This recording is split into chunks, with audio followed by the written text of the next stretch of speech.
아침 말씀. 오늘 본문 말씀은 히브리서 13장 9절에서 17절입니다.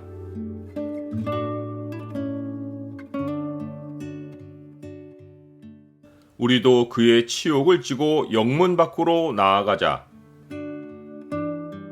오늘 본문을 명령의 창으로 보면 하나님이 기뻐하시는 제사가 무엇인지가 보입니다.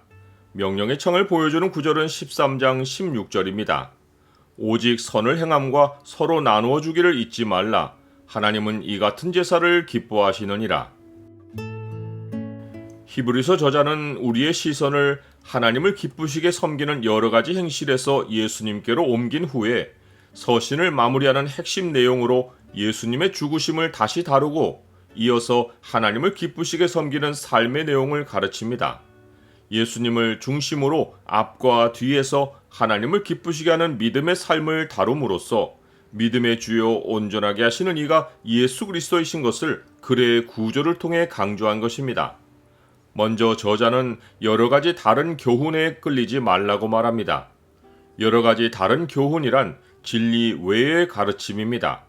유대인들의 경우를 보면 그들은 오랜 세월에 먹는 것에 관한 교훈을 따르며 자신들의 정체성이 이방인들과 다르다는 것을 나타내 왔습니다. 그러나 이런 것은 겉으로만 구별됨을 나타낼 뿐 양심을 깨끗하게 하는 데는 아무 유익을 주지 못합니다. 저자는 앞에서 이런 것은 먹고 마시는 것과 여러 가지 씻는 것과 함께 육체의 예법일 뿐이며 개혁할 때까지 맡겨둔 것이라 라고 했습니다. 그러고는 예수님이 개혁하신 일을 우리에게 제단이 있는데 라는 한마디로 요약합니다. 우리에게 있는 제단은 예수님이 자기 피를 흘리신 십자가를 의미합니다. 제단의 역할은 예물을 그 위에 올려 불로 태우는 것입니다. 그런데 속죄제의 예물만큼은 제단에서 태우지 않습니다. 레위기는 속죄제 수송아지와 속죄제 염소의 피를 성소로 들여다가 속죄하였은즉 그 가죽과 고기와 똥을 밖으로 내다가 불사를 것이요 라고 규정합니다.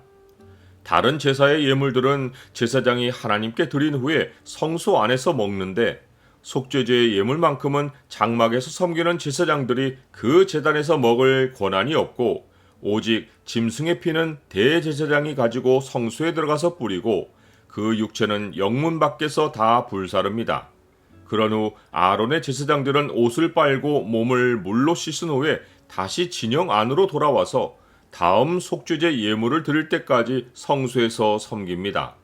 그러나 우리에게 있는 제단, 곧 십자가에서 속죄 예물을 드린 후에는 누구도 율법으로 돌아오지 않습니다. 예수님은 백성의 죄를 속하고 그들을 거룩하게 하는 온전한 속죄제 예물이 되시어 성문 밖에서 피를 흘리고 죽으셨습니다. 예수님은 단번에 자기의 피로 영원한 속죄를 이루셨고 단번에 하늘 성소로 들어가셨습니다. 우리의 제단이 영문 밖에 있는 것은 예수님이 드리신 희생이 단번에 드리는 영원한 제사였기 때문이고 또 예수님이 이후 하늘에 있는 영구한 도성으로 들어가셨기 때문입니다. 그러하기에 히브리서 저자는 우리도 그의 치욕을 짊어지고 영문 밖으로 그에게 나아가자고 말합니다. 시스템 안에 있는 사람들에게 욕을 듣고 조롱을 받더라도 예수님이 받으신 치욕을 지고 그에게 나아가야 합니다. 또 우리는 하늘 아버지께로 가는 길을 여신 예수님으로 말미암아 항상 찬송의 제사를 하나님께 드려야 합니다. 치욕을 받고도 예수님으로 말미암아 찬송할 수 있는 것이 예수 그리스도의 이름을 증언하는 입술의 증거입니다.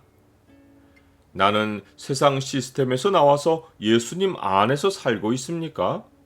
삶이 예수 그리스도 안으로 옮겨진 자들은 이제 예물이 아니라 선한 일로 제사를 드립니다. 히브리서 저자는 오직 선을 행함과 서로 나누어 주기를 잊지 말라.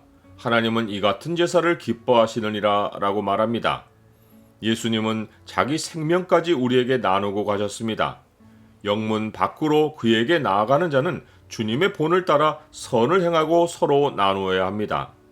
선행에 동반되는 것이 우리를 인도하는 자들에게 순종하고 복종하는 것입니다. 육으로는 나누고 영으로는 순종하는 것입니다. 예수님도 하늘아버지의 뜻을 행하며 죽기까지 복종하셨습니다. 하나님이 인도자로 세우신 자들은 우리 영혼을 위해 깨어 기도하며 우리의 일을 하나님께 아뢰기를 자기가 하나님께 청산할 자인 것처럼 합니다. 그러하기에 우리는 그들로 즐거움으로 이 일을 하게 하고 근심으로 하게 해서는 안 됩니다. 인도하는 자들에게 거역하는 태도를 보여서 그들이 우리로 인해 근심하는 마음으로 하나님을 찾으면 우리에게 유익이 없습니다. 저자가 너희에게 유익이 없다고 한 것은 교회가 즐거움을 잃고 자라지 못하며 궁극에는 개개 성도들도 하나님으로부터 마땅히 받을 복을 얻지 못한다는 의미입니다. 인도하는 자들이 즐겁게 사역하는 교회라야 교회도 건강히 세워지고 성도들도 충만한 은혜로 온전하게 자라는 것입니다. 그가 어떤 사람은 사도로, 어떤 사람은 선지자로, 어떤 사람은 복음 전하는 자로, 어떤 사람은 목사와 교사로 삼으셨으니 이는 성도를 온전하게 하여 봉사의 일을 하게 하며 그리스도의 몸을 세우려 하심이라.